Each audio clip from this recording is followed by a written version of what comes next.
Daniel Carter lived in a small town on the edge of the countryside. He was a quiet man who fixed cars for a living. His life was simple, and most days were the same. Megan Brooks lived in the same town, a few streets away. She worked in the local library and liked the peaceful life. On this warm summer evening, both of them were going about their usual routines. Daniel was in his garage fixing an old truck, and Megan was walking home after closing the library. The sun had just set, and the sky was a deep orange fading into dark blue. The streetlights had started to glow. Then, without warning, the air filled with a strange humming sound. It was low at first, like the distant sound of an engine, but it grew louder until the ground seemed to tremble. People stepped out of their houses, looking around in confusion. Daniel wiped his hands and stepped outside. The sound was coming from above. He looked up and froze. In the sky, there were lights moving in perfect lines. They were not airplanes. They were too big, too bright, and they moved too smoothly. Each light seemed connected to a massive dark shape, almost invisible against the night sky. Megan stopped in the middle of the street, her eyes wide. Others around her pointed and whispered. In fear, the lights grew larger and closer. Now the shapes were clear. They were huge ships, like nothing anyone had ever seen before. Their surfaces were black and smooth, reflecting the city lights below. They moved without wings or engines. The sound in the air came from them, a deep vibration that made the chest tighten. In the distance, the sky lit up with flashes. More ships were appearing over the horizon. They hovered above the major cities, unmoving but full of silent threat. News alerts began to flash on phones. Videos streamed live from New York, Los Angeles, Chicago, and other cities. The same ships hung in the air above them all. In the center of town, people gathered in the open square. Some cried, some prayed. Others stood in shocked silence. Daniel walked toward the crowd, meeting Megan by chance. They exchanged a quick glance, both too stunned to speak. Above them, one of the ships shifted slightly, its massive bulk casting a shadow over the streets. Then, a beam of light shot down from the ship, striking the ground in the square. It was blinding, and everyone shielded their eyes.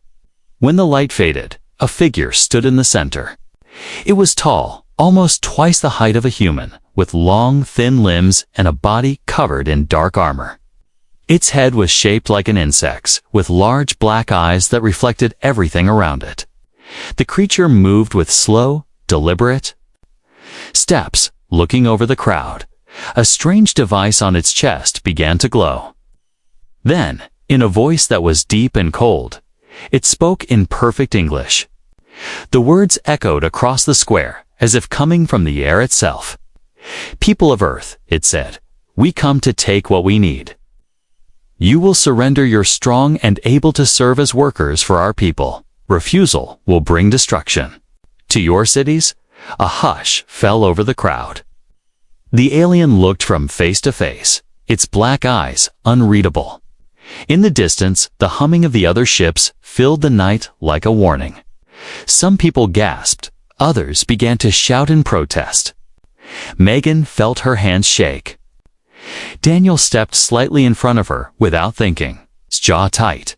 The alien turned its head toward him for a moment, then toward the crowd again. "You have 1 day to comply," it said. "Our ships will remain. Any attempt to attack will fail.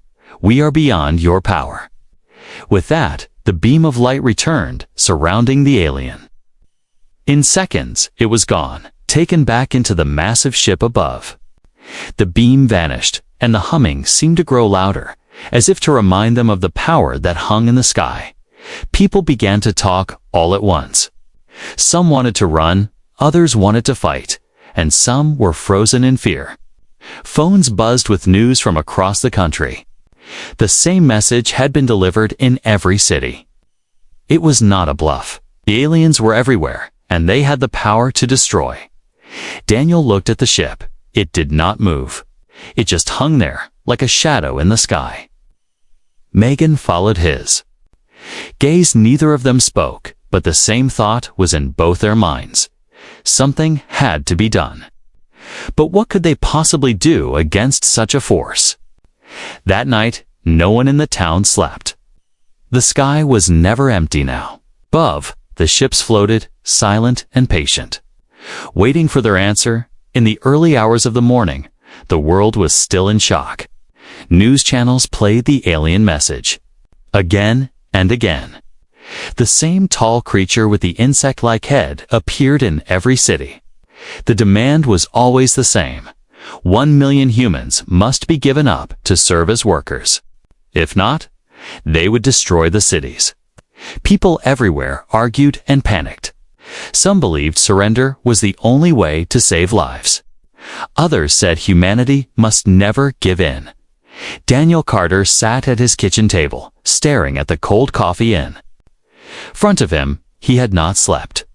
Outside, the alien ship still hovered above the town, silent but full of threat. The hum in the air was constant now, like a background sound no one could escape.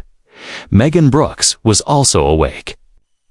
She sat by her window, looking at the dark sky and the shadow of the ship. She could not stop thinking about the alien's voice. It had been calm, almost polite, but there was no doubt it was a warning. On television, leaders of different countries gave short speeches. They told people to stay calm and to remain indoors unless necessary. Military forces were on high alert. But no one had attacked the alien ships yet.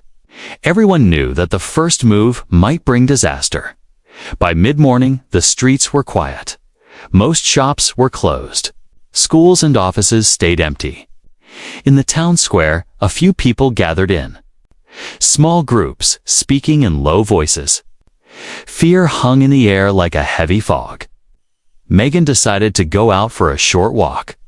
She needed fresh air, even if it was dangerous. She met Daniel on the street, and they nodded at each other. "Did you sleep?" she asked.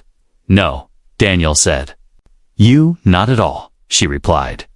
They both looked up at the huge ship. It was so close now that they could see faint details on its surface.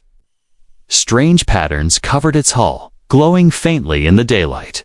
It gave off a cold feeling, as if it was alive in some way. Suddenly, a bright light appeared on the horizon. It was far away, but it was followed by a deep rumble. People stepped out of their homes, looking toward the light.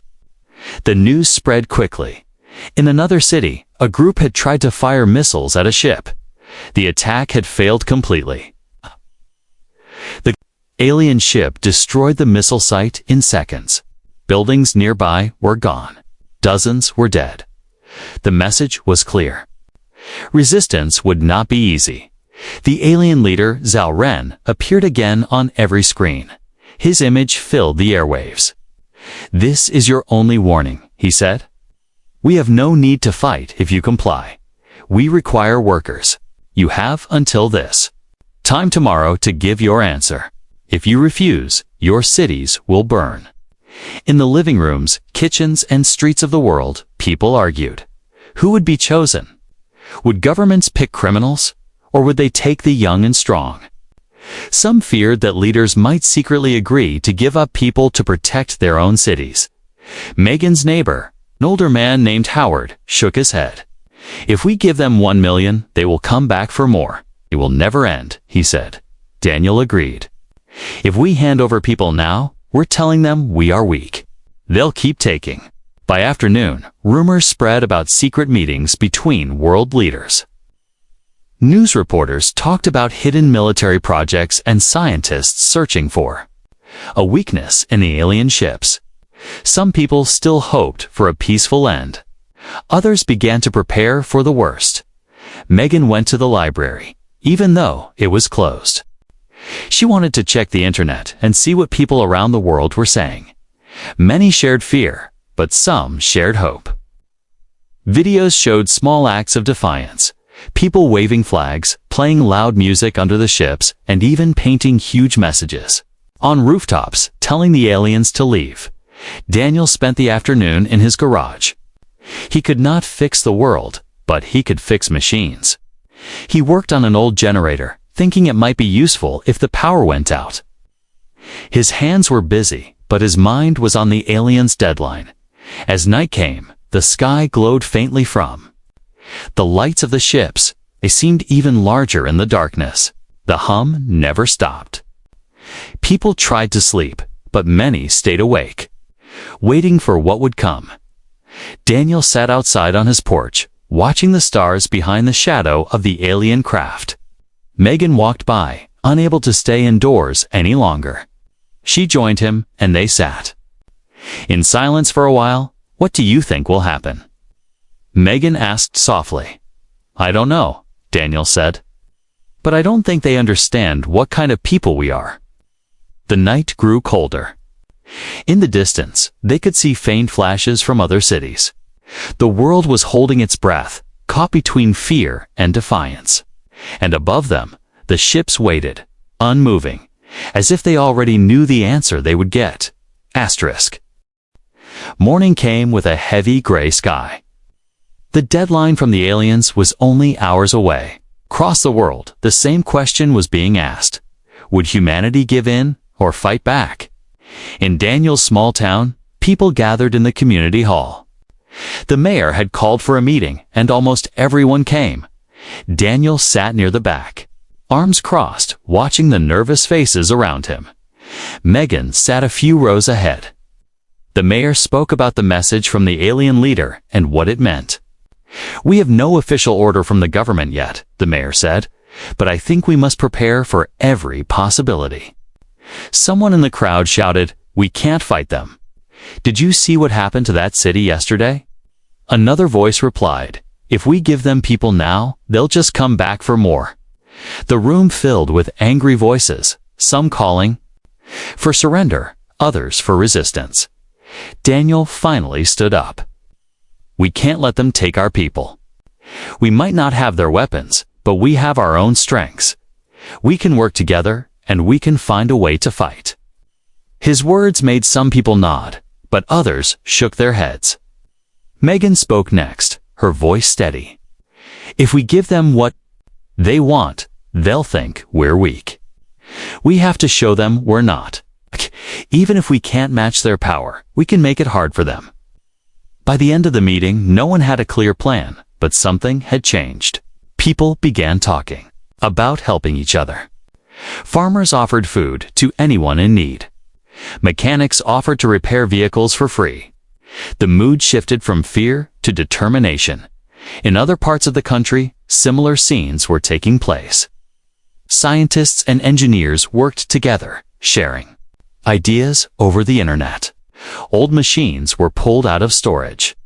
Factories started producing basic defense equipment. Even small towns began building barriers and shelters. Daniel spent the afternoon at his garage, joined by two neighbors who brought tools and spare parts. They worked on turning an old truck into a mobile generator that could power lights and radios if the aliens attacked.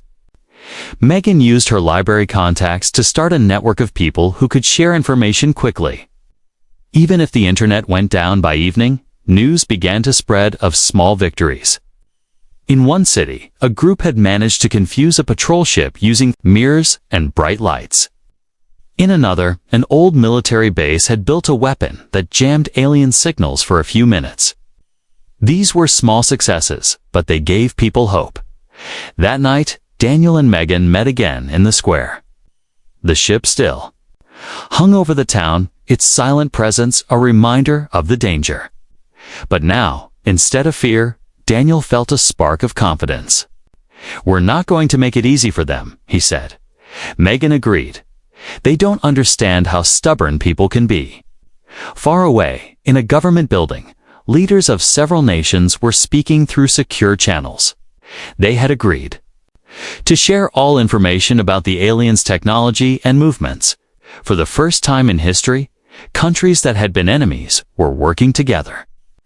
The alien threat had done what nothing else could: united humanity.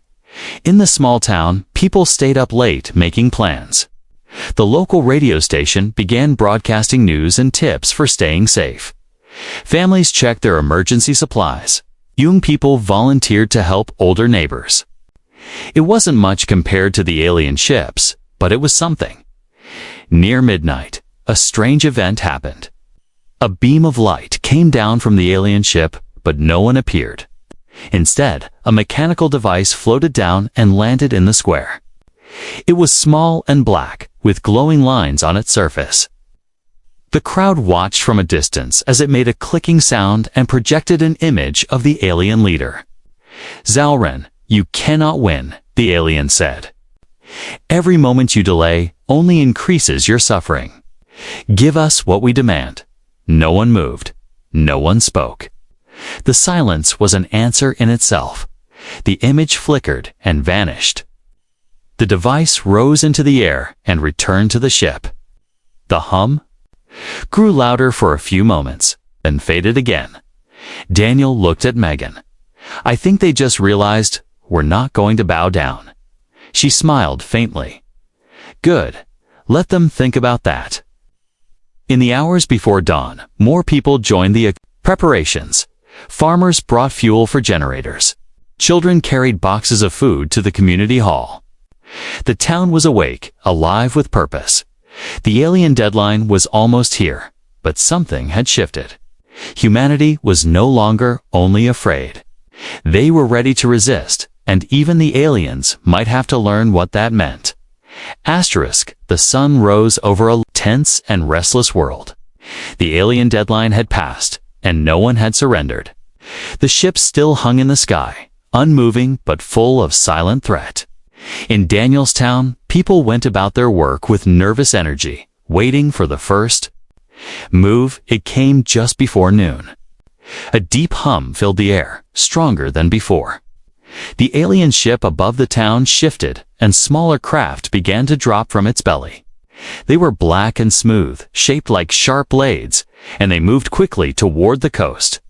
Daniel and Megan watched from a hill outside town. Smoke was already rising from the direction of the harbor. News spread fast. The aliens were attacking a coastal city 2 hours away. Tanks and soldiers rushed in to defend it, but the alien weapons cut through buildings and vehicles like they were nothing. People ran through the streets, trying to escape the destruction. The world watched in horror, but the defenders had prepared. Weeks of secret work had paid off. Scientists had built electromagnetic pulse devices using old power grid parts. These devices were hidden in trucks and vans parked around the city. When the alien craft moved in low to capture people, the first device was switched on. A blast of invisible energy rippled through the air. The nearest alien craft jerked sideways and crashed into a building. Sparks and fire erupted. Another blast took down a second craft. Cheers broke out among the defenders. Even as the battle raged, Daniel heard the news through his radio and turned to Megan. "We have to help them. They win there. It will give everyone hope." They joined a convoy of trucks carrying supplies. To the coast, the roads were crowded with people fleeing the city, their cars loaded with belongings. Smoke darkened the sky as they got closer. The sound of distant explosions echoed through the air. When they arrived, the scene was chaos. Soldiers were firing rifles at the alien machines. Civilians were guiding others to safety. The electromagnetic devices were being moved from street to street, each blast buying a few more minutes of resistance. Daniel found a group of mechanics trying to repair a damaged truck carrying one of the devices. He jumped in to help, his hands working fast. Megan joined a team directing people through safe routes out of the city. She shouted over the noise, pointing the way for families with children. Above them, alien craft circled like vultures. Their weapons cut through walls, but the defenders used the narrow streets to their advantage. Snipers hid on rooftops, aiming for the joints in the alien machines. Others threw homemade explosives from windows. Suddenly, a strange sound filled the air. It was a sharp, high-pitched whine. One of the alien ships was trying to jam the defenders' communications. Radios crackled with static. Megan waved her arms to get Daniel's attention. "They're blocking the signals," Daniel thought fast. He grabbed a set of old walkie-talkies from a nearby police car. These run on a different frequency. Use them to talk between teams. The defenders quickly switched, and communication was restored. The battle went on for hours. The aliens kept pressing forward, but the defenders refused to give ground. Every time the alien craft got close, an electromagnetic blast knocked one out of the air. The wreckage littered the streets, smoking and broken. As night fell, the defenders launched a final push. Using the cover of darkness, they moved the last working device to the harbor. When the largest alien craft came in low, the device was triggered. The blast was stronger than before, and the massive ship staggered in the air before crashing into the water with a thunderous splash. The alien forces pulled back. Their remaining ships rose into the sky, retreating toward the larger vessels that still hovered above. Cheers and shouts filled the streets. People hugged each other, exhausted but alive. Daniel stood beside Megan, looking at the smoking ruins of the harbor. "We did it," he said quietly. Megan nodded. "For now, but they'll be back." Back in the alien flagship, Zalrin watched the battle reports with cold eyes. He had underestimated the humans. They were clever, unpredictable, and willing to fight no matter the cost. He would have to change his tactics. In the coastal city, the defenders worked through the night. Fires were put out and the wounded were treated.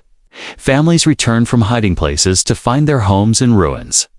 But even among the destruction, there was pride. They had faced the aliens and made them retreat. Word spread quickly across the world. People saw the footage of alien ships crashing into buildings and the harbor. The message was clear. The aliens were not invincible. If humans could win one battle, they could win more. Daniel and Megan returned to their town with the convoy. The next morning, they were tired, dirty, and hungry, but they carried news of hope. The first clash with the aliens had ended in victory, and it had only made humanity more determined to fight.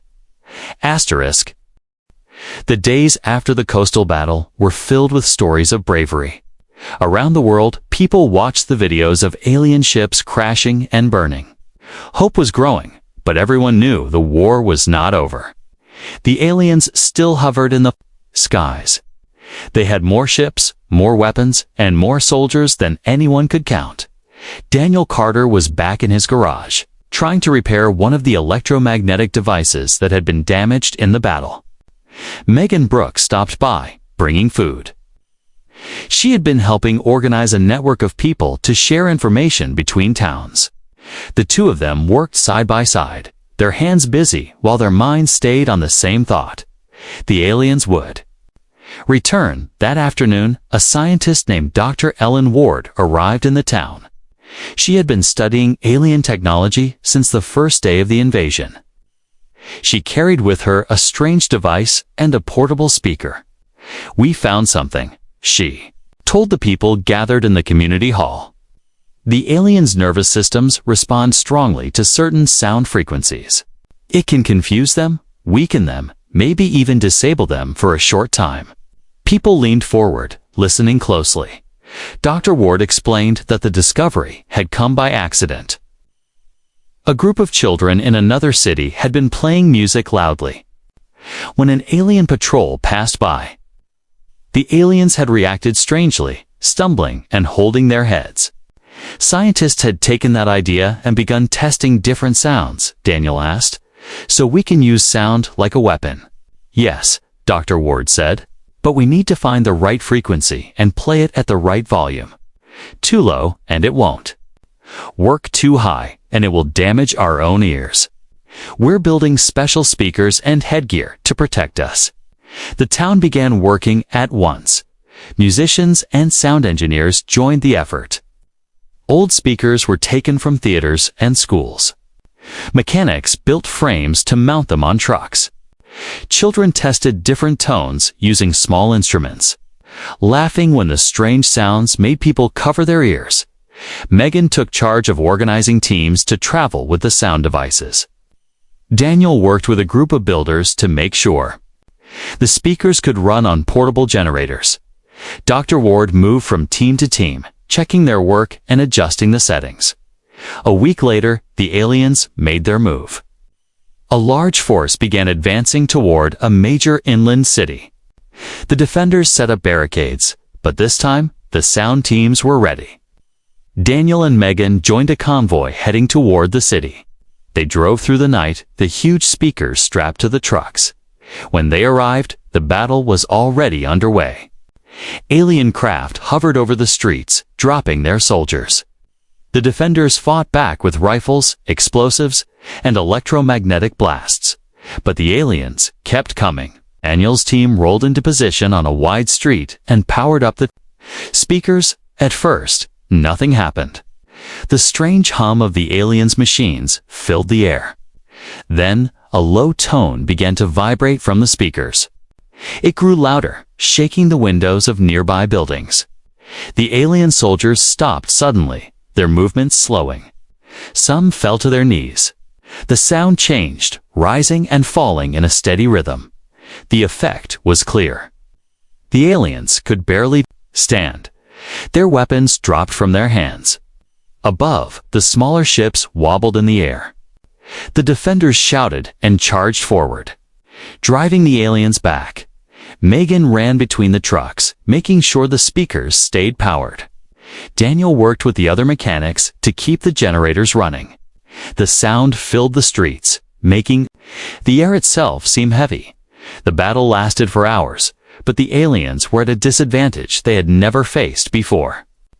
Every time they tried to regroup, the sound waves hit them again, breaking their lines. By nightfall, the remaining alien forces retreated toward their ships. The city erupted in cheers. People hugged strangers, waving flags and singing. For the first time since the invasion began, it felt like the tide was turning. Back in the town that night, Daniel sat on his porch with Megan. They were tired, covered in dust, but smiling. "We can fight them," Daniel said. "We actually have a chance." Megan nodded, and now they know it too.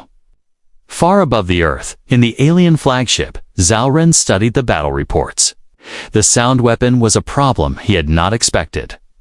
His soldiers were strong and fast, but they had weaknesses. The humans had found one of them. It was clear that this war would not be won easily.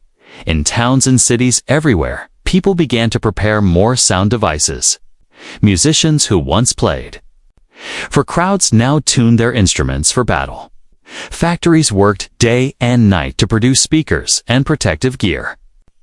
What had started as a desperate defense was becoming a real fight. The discovery of the sound weapon was more than a victory. It was a turning point. Humanity had found a way to hurt the invaders, and the invaders knew it. The war was far from over, but the balance had shifted. The days after the sound weapon's first use were full of movement. Across the country, towns and cities worked to build more devices. Factories produced speakers and protective headgear day and night. The internet was full of guides on how to make small versions for local defense. It was no longer just soldiers who were fighting. Musicians, mechanics, and ordinary people were part of the war now. Daniel Carter spent his days in the garage, building mounts for the large speakers. Megan Brooks worked in the community hall, organizing supply runs and making sure each convoy had food, fuel, and first aid. Dr. Ellen Ward traveled between towns, helping fine-tune the sound systems. Everyone was busy, but there was no fear in the air, any more only determination. One morning, news came that the aliens were making a big push toward a major stronghold in the center of the country. It was a city that had been holding out since the first day of the invasion. If it fell, the aliens could split human forces in half. The leaders sent a call for every working sound device to be brought there immediately. Daniel and Megan joined the convoy. The road was long, and they passed through areas scarred by earlier battles. Burned buildings and abandoned cars lined the highways. People waved as the trucks rolled by, shouting encouragement. Some even handed out bottles of water and food to the fighters. When they arrived, the city was already preparing for the attack. Barricades blocked the main streets. Soldiers and civilians worked together, stacking sandbags and setting up the sound equipment. The alien ships were already visible on the horizon, dark shapes moving against the morning sky.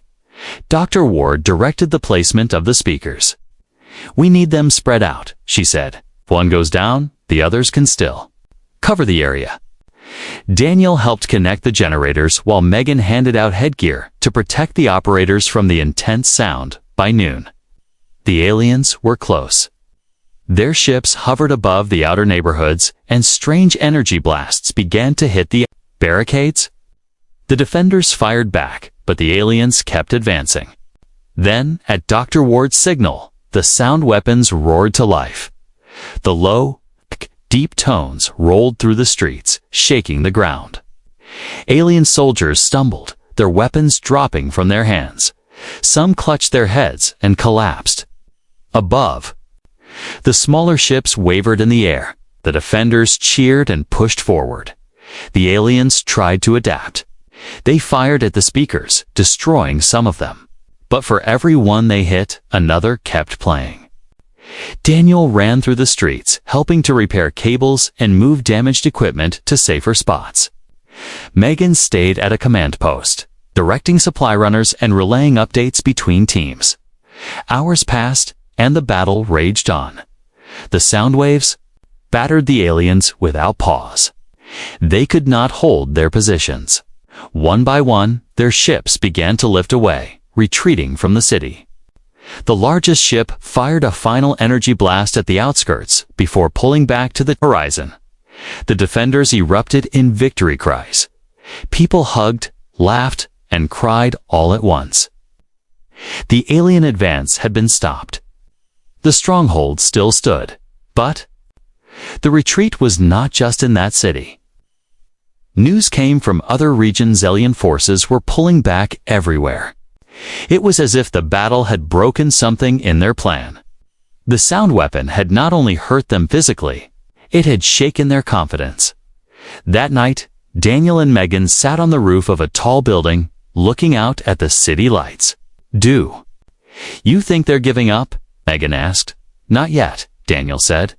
"But they're running out of options, and we're getting stronger." Far above, in the flagship, Zalren stood before a council of alien commanders. Reports of failures filled the room. "The humans have found a weakness in our biology," one commander said. "We cannot maintain ground control without heavy losses." Zalren's dark eyes narrowed. "Then we must change our goal. We came for workers, but if we stay, we will lose more than we gain." Some of the commanders protested, but Zalren silenced them. "The humans are unlike any other species we have conquered. They adapt too quickly. They are unpredictable, and they do not stop." In the days that followed, the alien activity in the skies lessened. Their patrols became rare. Their attacks stopped completely. The huge ships still hung over some cities, but they no longer moved or fired. In towns across the world, people sensed the change. It was not yet victory, but it was the beginning of the end for the invaders. The sound weapon had turned the war. Humanity had not only survived the worst now, they had forced the enemy to retreat. Asterisk. The morning sky was clear and calm, but the world was holding its breath. For days, the alien ships had grown quieter, fewer in number. They still hung above some cities, but they made no attacks. People began to wonder if the end was near. Daniel Carter was fixing a generator in his garage when Megan Brooks came running. "Turn on the radio," she said, out of breath. Daniel switched it on, and the announcer's voice came through, tense but excited. Reports are coming in from around the world. Alien ships are leaving Earth's atmosphere. Large groups are heading into space. Daniel and Megan stepped outside. The massive ship that had been over their town for weeks was moving. Slowly, it rose higher into the sky. The deep hum that had haunted their nights grew softer. Neighbors came out of their homes, watching in silence as the black shape grew smaller. Across the globe, the same scene was playing out. In New York, London, Tokyo, and countless other cities, people stood in the streets, looking up.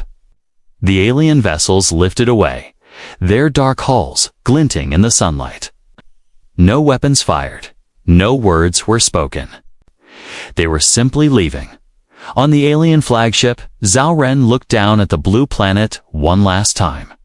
His face was unreadable, but inside he felt something strange, something close to frustration.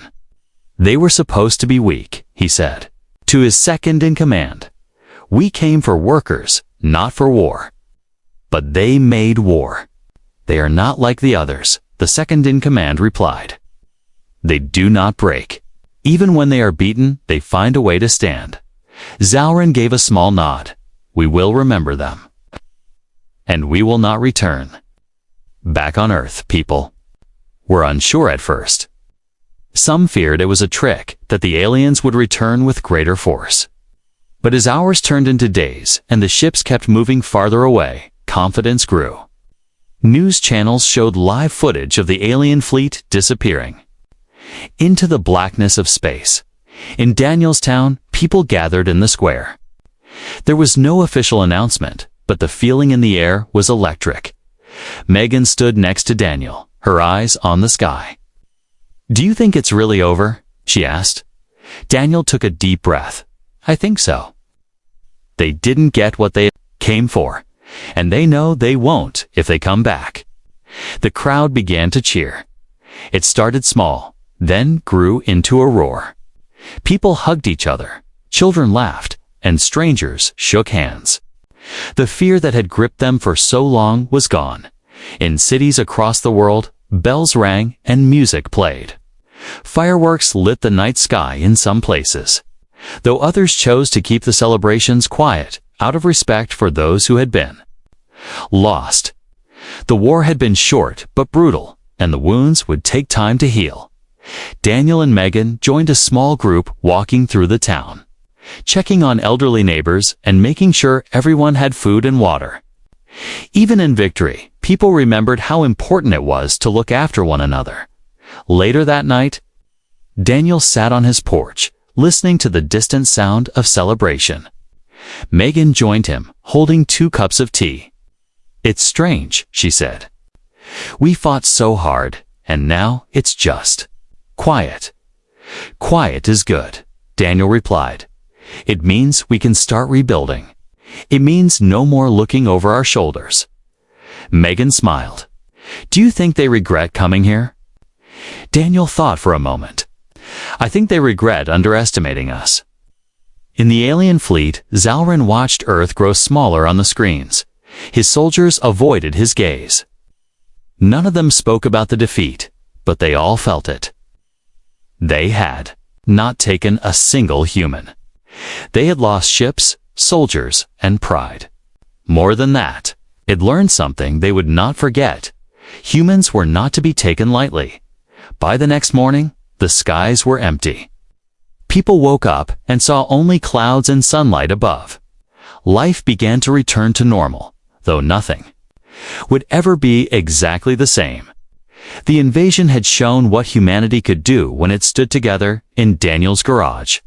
The tools were still scattered from the last repairs he had made for the war. He picked them up slowly, putting each one back in its place. Megan came by with a box of food from the community kitchen. They talked about repairing the school, reopening the library, and fixing the roads. The war was over, but the work was too. War was just beginning. People were ready for it. They had faced the worst and survived. The aliens had come for slaves, but they had left with nothing but regret. Asterisk.